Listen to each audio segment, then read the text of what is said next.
Well, we just sent out a media advisory that actually tomorrow at 10 o'clock the Senate is going to unveil a list of what we'd probably call priority bills, and we will have our Senate authors there to talk about them. But today I just wanted to take an opportunity to take kind of a 35,000-foot view of what the Senate is thinking about relative to not only this biennium, but this term, this 4-year term for the state Senate.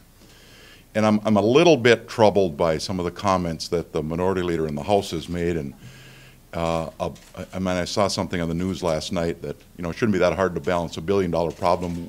We balanced a $6 billion one. I think that kind of rhetoric is not helpful. And leaders very much set the tone for the session.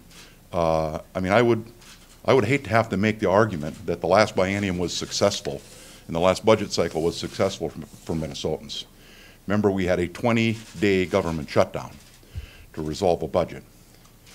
And the final outcome was historic borrowing from our schools and securitization of future revenue out of the tobacco settlement money for the next 20 years. $757 million of borrowing to resolve this current budget that we have. So it was hardly a story of success. So I think a word of caution to the Republicans that are lamenting their great work of the last 2 years, cool your jets a little bit. We don't think you were all that successful. We think Minnesotans didn't think you were all that successful, or they wouldn't have given Paul and I the opportunity to lead the legislature for the next 2 years. So leaders set the tone, and mine is going to be one of trying to include the Republicans to the extent that they want to be included. I thought Senator Hand's comments on the floor yesterday were appropriate.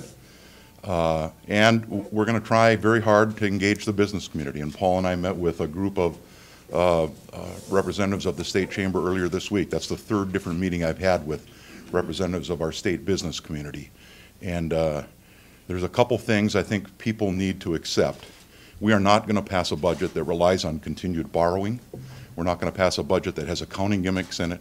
We're going to have an honest conversation with Minnesotans about the challenges that we face as a state and how can we build towards a structurally balanced budget. And it may take us more than one biennium to get there.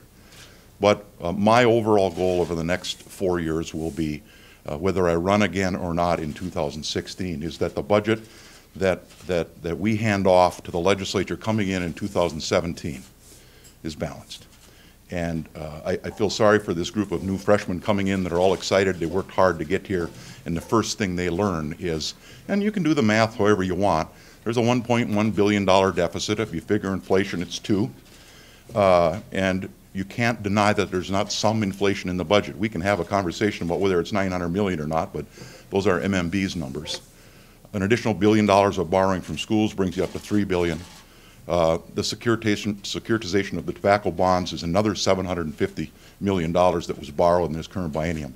So this new group of freshmen are coming in very excited about their service in the legislature, facing what approaches a $4 billion problem. And that's just the honest conversations we want to have about with Minnesotans about tax reform is going to be very closely linked to the budget. And we're going to put all those revenue pieces on the table, the sales tax, the income tax, the property tax. Invite the Republicans and the business community to the table. What can we do to balance the state budget and not do any damage to pretty fragile economic recovery? So I'm looking forward to having that conversation in a bipartisan way along with the business community as we try to move this state forward.